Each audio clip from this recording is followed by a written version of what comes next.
Today is what's known as Good Shepherd Sunday on the church calendar. And with that in mind, we're going to be looking at a couple of familiar passages of Scripture. I've entitled my talk, The God You Can Know, and with the thought, watch out for your assumptions. How many times have you said something like, wow, I thought I knew that person, but I guess I didn't? Often when we say that, it's with a tone of disappointment because we're disillusioned that we've been let down by someone's behavior. I suspect you don't have a hard time thinking of people who fit that category. Sometimes, though, when we say, wow, I thought I knew that person, but I guess I didn't, it's because that person has surprised us with abilities we didn't know they had. That happens when we discover that someone for whom we did not have high expectations achieves significant accomplishments. Again, I'm sure we can all think of numerous people of whom that's true. Today, on what's, as I mentioned, called Good Shepherd Sunday in the church calendar, it's a good time to ask ourselves if we truly have an accurate knowledge of who Jesus is. Because having an accurate knowledge of who someone is makes a huge difference in the way we relate to them. Maybe that's why a core element of Jesus' mission was to let people know what God is like. John 10 is well known as the Good Shepherd chapter in the Bible because Jesus used the metaphor of caring for sheep as a way of helping us know God. The shepherd metaphor is familiar in the Bible, particularly because of Psalm 23, which begins with the well-known words, "The Lord is my shepherd." The 10th chapter of John's Gospel also investigates the significance of God as a shepherd. In the earlier part of John 10, Jesus said, "I am the gate to the sheep pen." That was in John 10, verse 9. In the section we read today, in verses 11 and 14, Jesus said, "I am the good shepherd." Twice he said it. Familiarity has made those expressions sound completely innocent to us.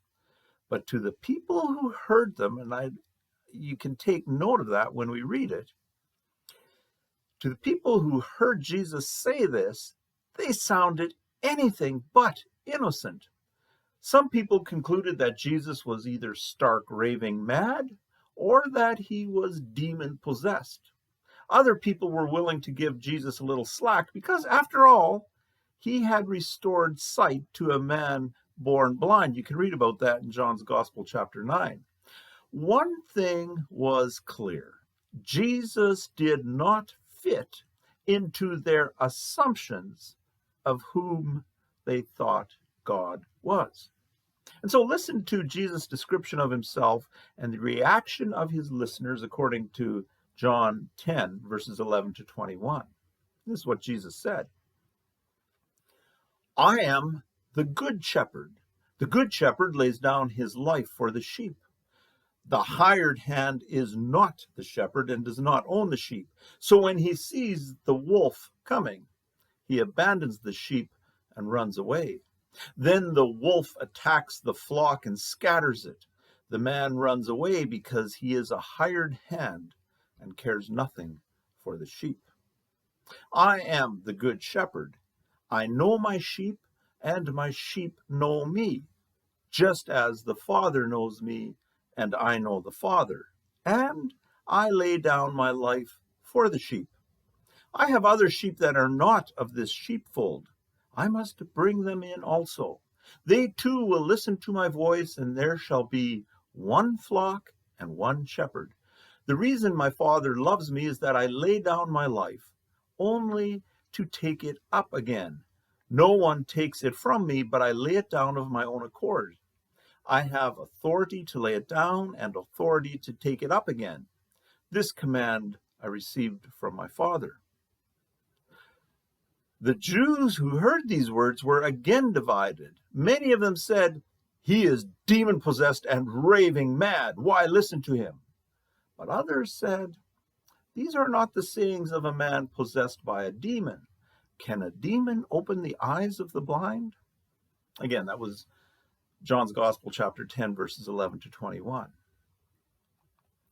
One of the things that upset people listening to Jesus was that they heard him claiming to be God. You may recall that way back when God spoke to Moses out of a burning bush, God told Moses to tell the Israelite people that I am had sent him. As strange as it may sound to us, I am was the name God gave himself.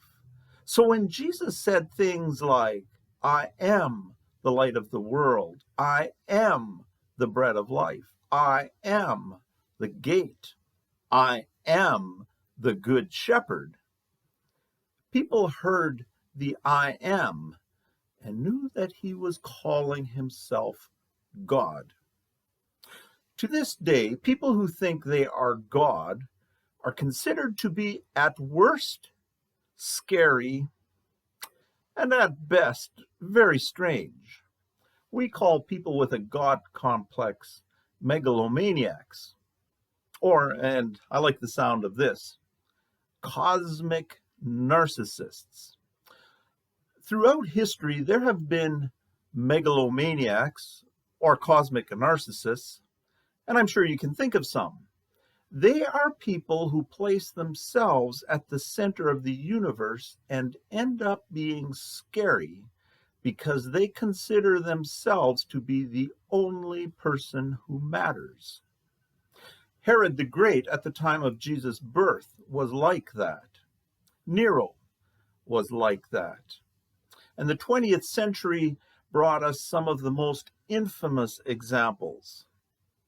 When it came to Jesus, however, there was a surprising disconnect between his claims to being God and how he described God to be. What was scary about Jesus saying, I am the bread of life, I am the light of the world, I am the gate, or I am the good shepherd? Jesus was as far from being a cosmic narcissist, a megalomaniac, as you could get. Clearly, Jesus' intent was to upend people's assumptions about their knowledge of God. For instance, when Jesus claimed to be the gate to the sheep pen, he was challenging people's assumptions about God being confining. God, for many people, represents a confinement that walls them in from enjoying life the way they want to. People assume that if they follow after God, they're going to stop having fun. Jesus as the gate, though, provides a very different image of God from one who confines. Yes, God is like an enclosure, but the enclosure is not confining because it has a gate which opens and closes.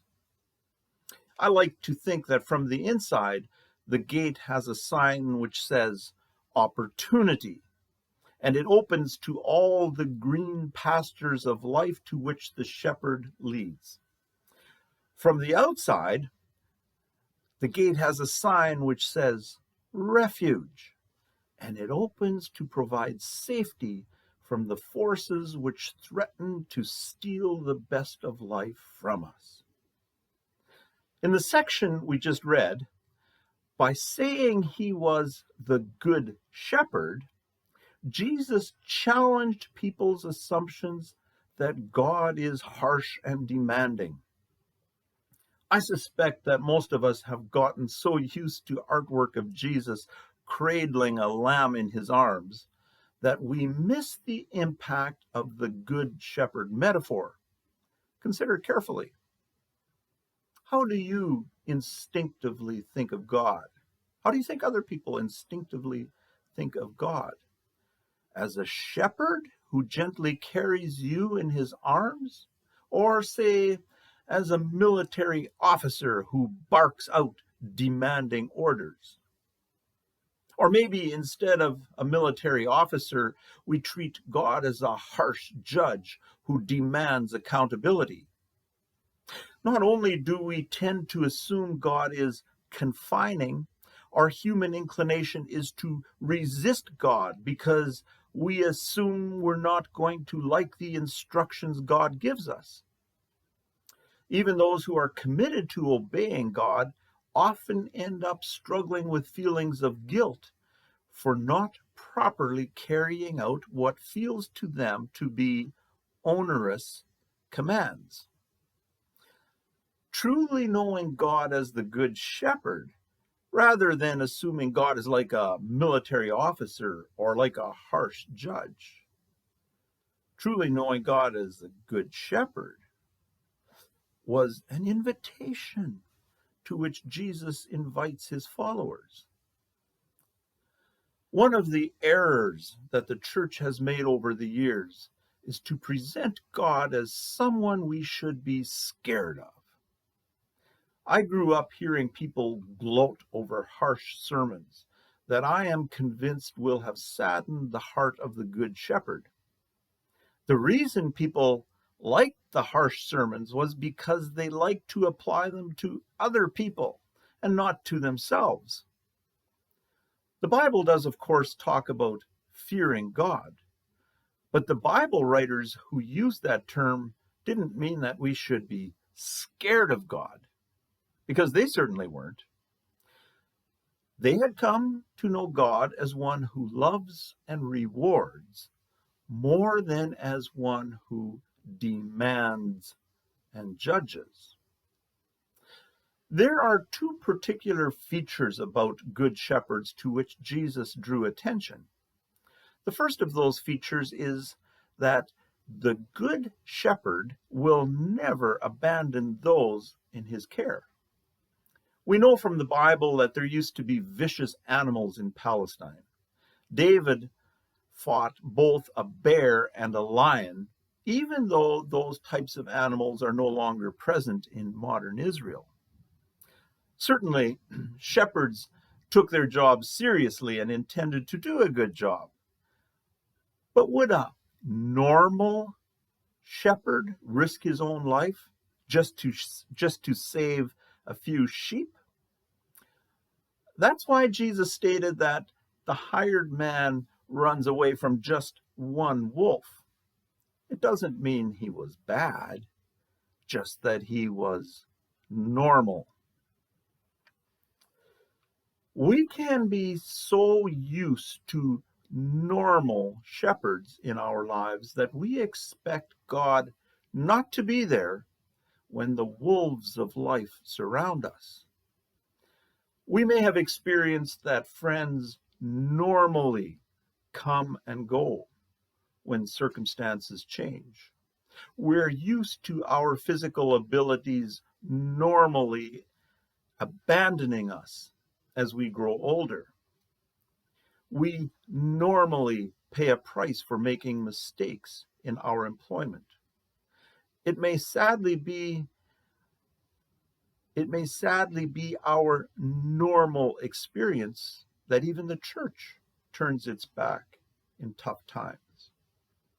If feeling abandoned becomes a normal part of life, we can easily conclude that God will abandon us too. How can God not turn his back on us when we give in for the 10th or the 100th or even the 1000th time to that thing we've declared we are never going to give into again, but end up giving into anyway? Do you ever assume that God has abandoned you without checking to see if God is really gone? Or maybe you're one of those people who suffers more misfortune than most people do.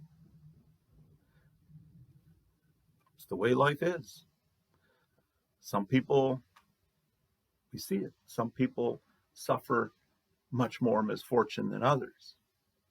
And there indeed appear to be thieves who are robbing you of all that is important in life. God has abandoned you, you are tempted to think. In those painfully lonely moments, it's important to remember that the Good Shepherd promises that God is closer to people who suffer misfortune than to those who experience ease.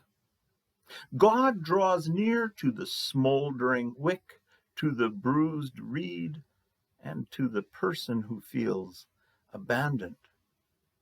The second important feature of Good Shepherds is that the Good Shepherd knows those in his care.